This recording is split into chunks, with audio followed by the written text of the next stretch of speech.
Hi viewers, welcome to Suman TV. ఈరోజు అయితే నాతో పాటు ఒక స్పెషల్ గెస్ట్ ఉన్నారు. సో ఎవరు అని అనుకుంటున్నారు కదా, తిని ఏమైతే మాత్రం వంశీ కుర్రపాటి. చాలా వరకు మీకు తెలిసిపోయి ఉంటుంది ఇతను ఎవరు ఏంటి అనేది. బాగా రోస్టులు చేస్తుంటారు కొంతమందికి. మెయిన్గా ఫస్ట్ ఏంటంటే ప్రతి ఒక్కరు కూడా జాబ్ ఏంటి ఒకటి కింద మనం ఎందుకు చేయాలి, మనం కూడా ఏదైనా బిజినెస్ స్టార్టప్ చేస్తే బాగుంటుంది అన్న థాట్స్తో ఇప్పుడు ప్రజెంట్ యూత్ అంతా అదే ఉన్నారు కదా. మనం ఇంకొకటి చేసేది ఏంట్రా, మనం స్టార్టప్ చేద్దాం ఏదైనా బిజినెస్ అని. అలాంటి వాళ్ళందరికీ కూడా వంశీ గారు చాలా బాగా యూజ్ అవుతారండి. ఎంత యూజ్ అవుతారంటే మీకు ఎంత కంటెంట్ కావాలంటే అతను అంతగా వాడుకోవచ్చు అనమాట. అంత కంటెంట్ ఉంది.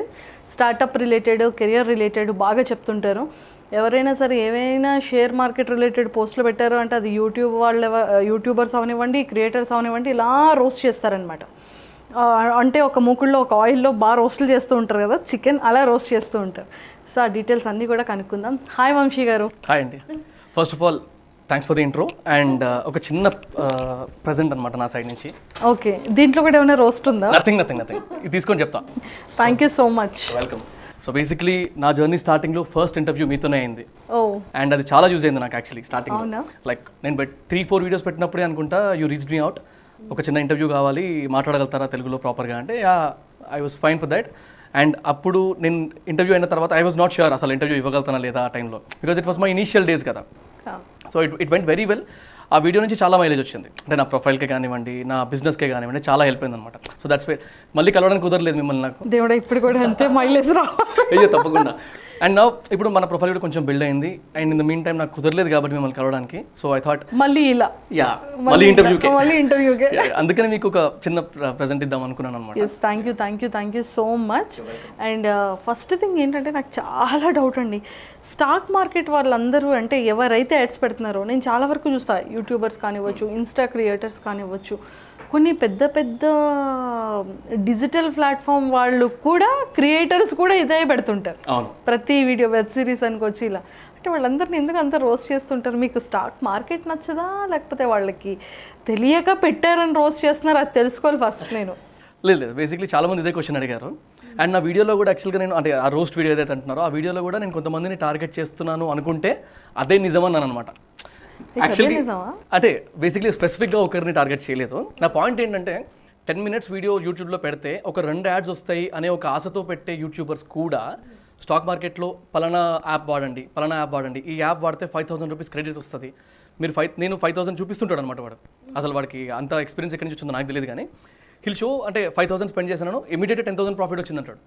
అది చూసిన వాడు ఏమనుకుంటాడు, నాలెడ్జ్ లేకుండా ఆల్రెడీ పెట్టడమే వితౌట్ నాలెడ్జ్. చూసిన వాడు ఏమనుకుంటాడు, అరే ఇతను చెప్తున్నాడంటే నిజమే అవ్వచ్చు అనుకుని వాడు ఇంకో 5,000 పాడు చేసుకుంటాడు. ఎగ్జాంపుల్ ఇస్తున్నాను మీకు. అట్లా ఇట్లాంటి చూసినప్పుడు నాకు కోపం వచ్చేది. అరే నాలెడ్జ్ ఇప్పుడు నేనే ఉన్నాను, నన్ను అడిగితే నాకు 1% ఆఫ్ స్టాక్ మార్కెట్ నాలెడ్జ్ కూడా లేదని చెప్తా. నాకు ఉంది, కానీ నాకు 1% కూడా రీచ్ అవ్వకపోవచ్చు నాకున్న నాలెడ్జ్. అంత పెద్దది స్టాక్ మార్కెట్ అంటే. అలాంటి స్టాక్ మార్కెట్లోకి తోసేసినట్టేగా. ఇప్పుడు దానివల్ల ఏమవుతుంది, నిల్ నాలెడ్జ్ ఉన్న వాళ్ళందరూ స్టాక్ మార్కెట్లో పడిపోయి అనవసరంగా ప్రైస్ ఫ్లక్చుయేషన్స్ అయిపోతున్నాయి దానివల్ల, దొరికినట్టు. సో ఈ ఆస్పెక్ట్లో ఐ ఆల్వేస్ అంటే ఆ కాంటెక్స్ట్ ఉండింది అనమాట. నేను రోస్ట్ అని కాదు, అది బేసిక్లీ నా ఒపీనియన్ చెప్పాను అంతే. అది కొంచెం సర్కాస్టిక్ వేలో చెప్పాను. మరి అది రోస్టే కదా అదే అనుకోండి, అది రోస్టే ఆఫ్ కోర్స్. అండ్ సెకండ్ ఏంటంటే చాలా వరకు కొంతమంది ఇన్స్టాలో రీల్స్ కానివ్వచ్చు, లేదంటే టిక్టాక్స్ అంటే పోయాయి అనుకోండి, అలాంటివి ఏంటంటే ఒకళ్ళు చేసే కంటెంట్ మనం చేస్తేనే వ్యూస్ ల్యాక్స్ మిలియన్స్లో వెళ్ళిపోతూ ఉంటుంది. మరి మీ పోస్టులకు ఎందుకు అంత రాదు అని అంటారు? అచ్చా, నా రీసెంట్ వీడియో గురించి అంటున్నారా? ఆ రీసెంట్ వీడియోలో ఏమన్నానంటే నేను basically knowledge sharing content creators స్ట్రైట్గా మాట్లాడే వీడియోస్కి దేనికి కూడా వ్యూస్ రావట్లేదు. పెడితే వస్తున్నాయి, స్ట్రైట్ గా మాట్లాడుతుంటే రావట్లేదు. చాలా మంది ఏం చేస్తున్నారు, ఎవరో ఒక అడ్వకేట్ ఉన్నారనమాట, ఆయన ఒక వీడియో పెడితే ఆ వీడియో కింద కాపీడ్ కంటెంట్ అన్నారనమాట. ఆ కమెంట్ కి 300-400 లైక్స్ ఉన్నాయి, ఒక 200 కమెంట్స్ ఉన్నాయి. నాకు అక్కడ కోపం వచ్చింది. బేసిక్లీ పాయింట్ ఏంటంటే, ఒక లాగ్ అని, ఒక యాక్ట్ కానీ దానికి సంబంధించిన ఒక వీడియో పెడుతున్నాడంటే అది కాపీ ఎట్లా చేయగలుగుతాడు? అంటే బేసిక్లీ ఉన్నట్టు చెప్పగలుగుతాడు కదా, అది కాపీ అని ఎందుకంటారు? వాడైతే మార్చలేడు కదా దాన్ని. అదే ఇప్పుడు సామి లాంటి సాంగ్స్ ఇట్లాంటివి ఉన్నప్పుడు అదే స్టెప్స్ని కాపీ చేసి పెడుతున్నప్పుడు ల్యాక్స్ వ్యూస్ వస్తున్నాయి. మరి ఇలాంటప్పుడు కష్టపడి మరీ వీడియో చేస్తున్నాడు ఆ అబ్బాయి. అలాంటి వాళ్ళని ఎందుకు రోస్ట్ చేయడం, కింద కమెంట్స్ ఎందుకు నెగిటివ్గా పెట్టడం, ఎందుకు వాళ్ళని ఎంకరేజ్ చేయడం బదులు అనుకోండి బేసిక్లీ ఇప్పుడు నేను కూడా ఒక నాలెడ్జ్ షేరింగ్ క్రియేటర్నే కదా. సో ఆ పాయింట్ మీద మాట్లాడాను. అంటే టిక్టాకర్స్ మీద అగేన్స్ట్ అయితే కాదు, దాని మీద కమెంట్స్ కూడా వచ్చాయి. టిక్టాక్ అంటే ఇష్టం లేదా మీకు, రీల్స్ అంటే ఇష్టం లేదా. పాయింట్ ఏంటంటే ఇప్పుడు నాలంటోడు ఉన్నాడు, నేను ఒక డాన్స్ చేయమంటే చేయలేను. I value them a lot. ఎందుకంటే ఒక వీడియో చేయడానికి ఎంత కష్టమవుతుందో నాకు తెలుసు.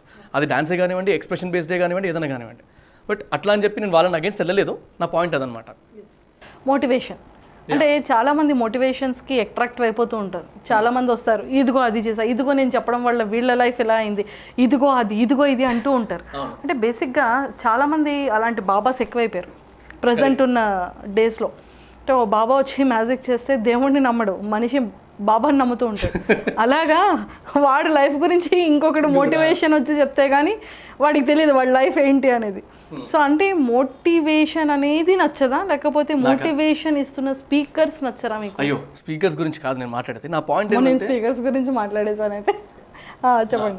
సో బేసిక్లీ నా పాయింట్ ఏంటంటే, అంటే బేసిక్లీ మోటివేషన్ అనేది తప్పు అని నేను, కాకపోతే మోటివేషనల్ స్పీకర్స్ చాలామంది ఉన్నారు. ఇప్పుడు పలానా కంపెనీ సీఈఓ, నేను పేర్లు చెప్పాను కానీ పలానా కంపెనీ సీఈఓ 18 yearsకే $1 million సంపాదించాడు, నువ్వు కూడా చేయొచ్చురా అని చెప్పే వాళ్ళు 100 మంది ఉన్నారు. బట్ అతను ఏం చేశాడు చెప్పండి? ఎస్, మోటివేషన్ స్పీకర్స్లో కూడా చాలా జెన్యున్గా మోటివేషన్ ఇచ్చే వాళ్ళు ఉన్నారు. ఎగ్జాక్ట్లీ, క్యాష్ చేసుకోవడం కోసం కూడా మోటివేషన్ స్పీకర్స్ ఎక్కువ ఉన్నారు. నా పాయింట్ అదే. ఇప్పుడు మోటివేషనల్ వీడియోస్ చేయడానికి 100 ఉన్నప్పుడు రియలైజేషన్ చెప్పండి. మోటివేషన్ వర్సెస్ రియలైజేషన్ ఆలోచిస్తే రియలైజేషన్ చెప్పేటోళ్ళు చాలా తక్కువ. ఇప్పుడు నా కాంటెంట్లో ఏం చేస్తాను నేను చెప్పడం కూడా, అసలు బిజినెస్ ఎలా రిజిస్ట్రేషన్ చేసుకోవాలి అనేది వీడియోస్ పెడితే బాగుంటుంది, దానికి ప్రాసెస్ చెప్తా. అదే బిజినెస్ సెటప్ చేసుకుంటే బాగుంటుంది మీ లైఫ్ అనడం వేరు, ఎలా చేసుకోవాలో చెప్పడం వేరు. నేను దీని మీద ఫోకస్ చేస్తాను అనమాట. మోటివేషన్ కంటే రియలైజేషన్ బెటర్ అని. అందుకని మోటివేషన్ ఇష్టం లేదు అని చెప్తుంటాను జనరల్గా నేను, అంతే. It's not against motivational speakers అన్నట్టు కాదు. సో నేను కూడా అగైన్స్ట్ మోటివేషన్ స్పీకర్స్ అనలేదండి. అంటే 2 రకాల వాళ్ళు ఉన్నారు అని చెప్తున్నాను.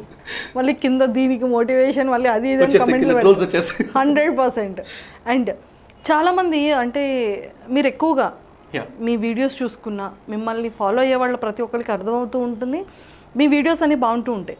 ప్రజెంట్ యూత్ అంతా కూడా బీటెక్స్ చేశారు, ఎంటెక్స్ చేశారు, సాఫ్ట్వేర్ ఇంజనీర్స్ చేశారు. వాళ్ళందరూ ఏమనుకుంటారంటే మాకు ఒక సాఫ్ట్వేర్ కంపెనీలో జాబ్ వస్తే బాగుంటుంది, ఎంఎన్సీ కంపెనీ, ఇలా ఆలోచిస్తూ ఉంటారు. బట్ మీరేంటి అగైనిస్ట్గా ఎంఎన్సీ వద్దు స్టార్ట్అప్ చేయండి అంటూ అంటే బిజినెస్ వైపు ఎక్కువగా యూత్ అందరూ కూడా బిజినెస్ వైపే ఉన్నారు. ఇప్పుడు నేను కూడా ఉన్నాను, ఒక లేకపోతే సెలబ్రిటీస్ ఉన్నారు, లేదు అంటే ఇంకా తక్కువ శాలరీస్ వాళ్ళు ఉన్నవాడు. మనకున్న తక్కువ పేమెంట్స్తో మనం ఏదైనా స్టార్ట్అప్ చేస్తే బాగుంటుంది అన్న యూత్ ఇప్పుడు 90% పీపుల్ ఉన్నారు. అంటే అలాంటి వాళ్ళందరినీ అట్రాక్ట్ చేయడం కోసం స్టార్ట్అప్ అంటున్నారా, లేకపోతే ఎంఎన్సీ కన్నా స్టార్ట్అప్ మంచిదని ఎంకరేజ్ చేస్తున్నారా? అదొక డౌట్. నేను 2 రకాలుగా చెప్తాను అనమాట. ఎంఎన్సీస్కి జాబ్ చేయొద్దని చెప్తాను, at the same time job చేయకుండా బిజినెస్ పెట్టుకోమని ఒక్కటే చెప్పాను. స్టార్ట్అప్ జాబ్ చేద్దాం అనుకుంటే స్టార్ట్అప్స్లో దిగండి, బిజినెస్ పెడదాం అనుకుంటే కూడా స్టార్ట్అప్ చేయండి. రెండిట్లో చెప్తాను అనమాట. కానీ ఎంఎన్సీస్కి ఎందుకు వద్దు అంటానంటే, అంటే అక్కడ వచ్చే ఎక్స్పీరియన్స్ డిఫరెంటే, ఒప్పుకుంటాను నేను. కాకపోతే ఇక్కడైతే చాలామంది ఎంఎన్సీస్ అంటే ఎమ్యూనిటీస్ కోసం వెళ్ళిపోతారు. అంటే క్యాబ్ ఫెసిలిటీ వస్తుంది, క్యాఫ్టేరియా ఉంటుంది, చూడడానికి అట్మాస్ఫియర్ బాగుంటుంది, అమ్మాయిలు ఉంటారు, ఈ ఆస్పెక్ట్లో వెళ్ళిపోతారు అక్కడికి.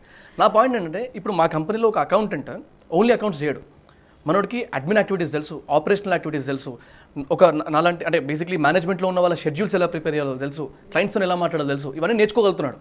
అదే ఎంఎన్సీస్కి వెళ్తే అకౌంట్స్లో ఉంటే బిల్స్ రిసీవబుల్ చేస్తున్నావా, బిల్స్ పేయబుల్ చేస్తున్నావా, అంతే. వాడు తాను తప్ప ఇంకేది మాట్లాడు. వాడు పక్కన ఉన్న ఫైనాన్స్ ఎగ్జిక్యూటివ్స్తోనే మాట్లాడతాడు. ఒక అకౌంట్ డిపార్ట్మెంట్లో 15 మంది ఉంటారు, ఏం నేర్చుకుంటాడు ఇంకా అక్కడ వాడు?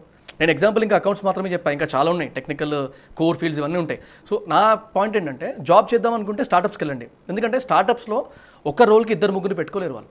న్యాచురల్లీ నేనే ఉన్నాను, నాది స్టార్టపే, 5 years అయినా కూడా నాది స్టార్టపే. నా స్టార్టప్లో ఒక రోల్కి ఒకరినే పెట్టుకోగలుగుతా. ఇంకా చెప్పాలంటే ఆ పర్సన్ని ఓవర్ బర్డన్ చేస్తా. దీనివల్ల నాకు బెనిఫిటే, ఆ పర్సన్కి బెనిఫిటే, ఎక్కువ ఎక్స్పోజర్ వస్తుంది.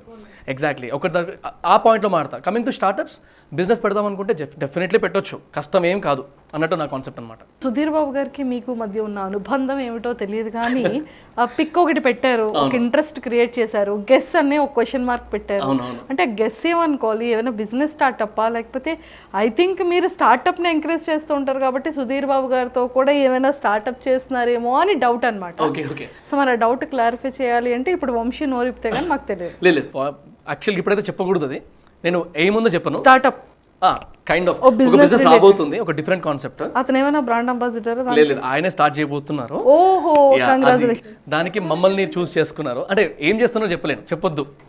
సో బికాస్ అది మా స్ట్రాటజీ కాబట్టి మధ్యలో నేను మాట్లాడేస్తే బాగుండదు కాబట్టి చెప్పట్లేదు. అంటే దేని రిలేటెడ్ అది కూడా చెప్పలేను. Keep waiting. అంటే వీ షుడ్ నాట్ టెల్, అంతే. సో బేసిక్లీ కాకపోతే ఆ కాన్సెప్ట్ ఏంటంటే ఆ కాన్సెప్ట్ మీద సుధీర్ గారికి ఉన్న నాలెడ్జ్ డిఫరెంట్, చాలా డిఫరెంట్. జనరల్గా మేము ఒక క్లయింట్ దగ్గరికి వెళ్ళి వాళ్ళ బిజినెస్ గురించి చెప్పడానికి మాకు ముందే చెప్తారు కదా, ఈ బిజినెస్ మార్కెటింగ్ ప్లాన్ ఏంటో తీసుకురండి అన్నాడు అనుకోండి, నేను వెళ్ళేటప్పుడు రీసెర్చ్ చేసుకొని వెళ్తా. నేను వెళ్ళిన దానికంటే 200 టైమ్స్ ఎక్కువ ఉంది ఆయనకు నాలెడ్జ్ ఆ కాన్సెప్ట్ మీద. I was shocked. నేను సెకండ్ మీటింగ్ కూడా లేకుండా నేనే చెప్పా, మీరు పేమెంట్ గురించి వదిలేయండి, మీరు ఎంత ఓకే అంటే నేను అంతకు ఓకే, అంటే నేను ఇంత కావాలని ఏం అడగలేదు నేను. ఎందుకంటే ఆయనకున్న నాలెడ్జ్ అట్లాంటిది. నేను క్లియర్ అయిపోయింది, నాకు 101% ఈ బిజినెస్ సక్సెసే. నాకు మంచి క్లయింట్ వచ్చింది నాకు అన్న థాట్లో ఉండిపోయినా. ఫస్ట్ మీటింగ్లోనే అర్థమైపోయింది నాకు, అంటే అలాంటి ఒక కాన్సెప్ట్ రాబోతుంది. ఎనీవేస్ ఏంటో అండి వంశీ గారు అందరినీ చూస్తున్నారా చక్కగా దీవెనలు ఇస్తూ. కొంచెం ఇక్కడ మంజుష గారిని కూడా చూడండి, మేము కూడా ఏదైనా స్టార్ట్అప్ చేస్తాం. అయ్యో తప్పకుండా మన ఇద్దరం చేద్దాం. మీకు బిజినెస్ ఐడియా ఉంది చెప్పండి, మన ఇద్దరం తీసుకెళ్దాం తప్పకుండా.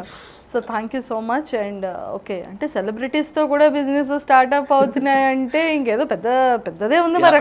ఆయన బాగా రీసెర్చ్ చేశారు మా దాకా వచ్చే చూద్దాం త్వరలో స్కెచ్ ఏంటో తెలుసుకుంటాం మేము కూడా. థ్యాంక్ యూ వెరీ మచ్ అండి.